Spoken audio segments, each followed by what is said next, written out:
Assalamualaikum warahmatullahi wabarakatuh. Ketemu lagi di hari Senin di tanggal 19 Oktober dengan pelajaran administrasi umum dengan Ibu Mira Rizky Arianti. Oke. Nah, kalian sebelum memulai belajar, mari kita berdoa dan kalian harus tetap semangat ya. Jangan pantang menyerah di keadaan saat pandemi ini. Nah, oke, Ibu tidak akan lama di sini mau membahas tentang administrasi umum menganalisis persyaratan personil administrasi. Nih bisa lihat di sini ada banyak tim, ada gambar orang, tim ada personil, ada awak, ada pegawai dan ada anak buah. Di sini pencapaian dari personil kantor bisa dijadi ada aparat organisasi, sumber daya mencapai keberhasilan dan mengelola administrasi. Next. Nah, di pengertian personil kantor ini menurut KBBI, pegawai anak buah yang tentunya kita sering mendengarnya dengan istilah karyawan. Mau anak buah, mau awak, mau anggota, itu kita sering disebutnya dengan dengan karyawan ya. Nah, untuk pegawai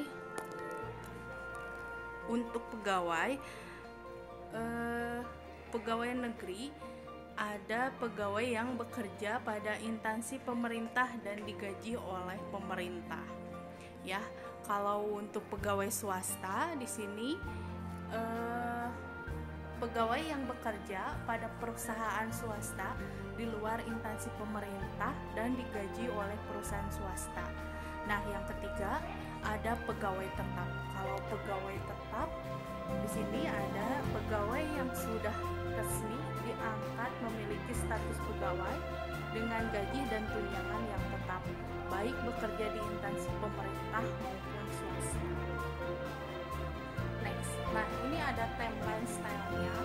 Ada timeline style di sini. Timeline style itu adalah ada administrator atau petugas pelaksana administrasi, ada manajer, ada staf atau pembantu ahli, ada yang namanya worker atau pegawai pekerja.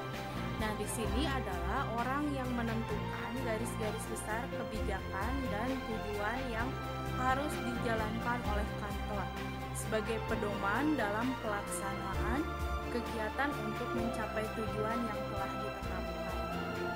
Nah, kalau manajer itu apa? Kalau manajer itu orang yang memimpin pelaksanaan pekerjaan atau menggerakkan orang lain atau para staf mengelola dan mendayagunakan uang seperti peralatan, sarana dan prasarana kantor.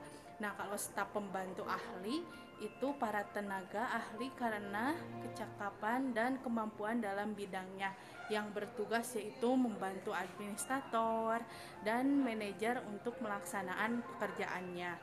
Yang terakhir ada worker atau pekerja, ini para karyawan yang langsung digerakkan oleh manajer dalam melaksanakan pekerjaan-pekerjaan kantor.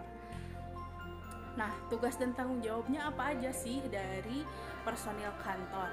Nah, di sini bisa lihat besar kecilnya tugas dan tanggung jawab personil ini tergantung dari jenis besarnya suatu organisasi atau kantor. Secara umum dan garis besarnya ada tanggung jawab personil kantor. Ada yang pertama yang warna biru itu kepala kantor atau pimpinan kantor, direktur kantor yang bertugas memantau dan bertanggung jawab terhadap kelancaran aktivitas kantor secara keseluruhan. Yang kedua, administrasi itu bertugas mengelola urusan rumah tangga kantor dan bertanggung jawab mencatat dan menyimpan secara warkat atau surat keluar masuk. Jadi di sini kalau pimpinan kantor ya, contohnya itu bertugasnya memantau, hanya dia bertugas dan memberikan wewenang kepada bawahannya. Aktivitas apa saja yang dikerjakan oleh karyawan seluruh yang ada di kantor tersebut. Kalau administrasi, ini dia bertugasnya mengelola urusan. Jadi urusan yang tadi keuangan, peralatan, sarana dan prasarana, tugas dan tanggung jawab yang diberikan kepada anak buahnya.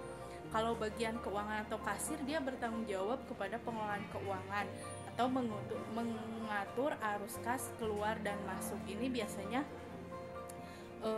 di bagian akunting ya. Kalau yang ini, yang kedua yang merah itu bagian kesekretarisan, biasanya yang membuat surat keluar masuk. Nah, sekretaris bertanggung jawab membuat agenda dan menjadwalkan kegiatan kerja pimpinan juga untuk karyawan di bagian lainnya, serta membuat surat keluar.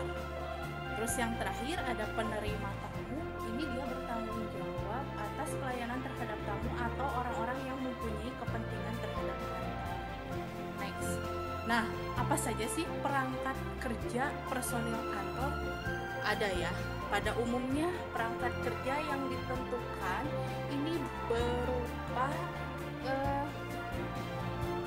kursi, kayak meja, kayak lemari, kayak arsip ya, yang ditulis kertas atau misalnya komputer, mesin tik. Nah, itu peralatan, sarana dan prasarana untuk perangkat pekerja di kantor.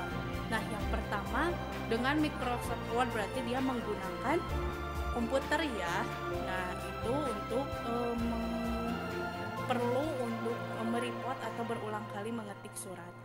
Nah, terus ada yang kedua, aplikasi spreadsheet. Ini kalau spreadsheet pada Microsoft Excel yang memudahkan pengerjaan laporan keuangan kayak di akunting. Yang ketiga ada aplikasi database.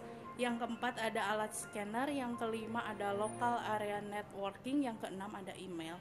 Nah, kalau dari sini ini yang termasuk dari yang lingkaran biru ini yang ada 6 item ini perangkat kerja yang dibutuhkan dalam membantu proses tugas-tugas administrasi, yaitu yang termasuk tadi yang disebutkan, yaitu komputer untuk beberapa kemudahan pada saat pengerjaan berlangsung. Nah, next, cukup materi sampai di sini. Nanti kita lanjut ke minggu depan ke tahapan-tahapan pengadaan personil administrasi. Oke, cukup sekian untuk materi hari ini. Semoga bermanfaat. Kalian tetap semangat, stay at home di rumah. Jangan lupa menggunakan masker dan tetap cuci tangan ya. Terima kasih. Selamat pagi. Assalamualaikum warahmatullahi wabarakatuh.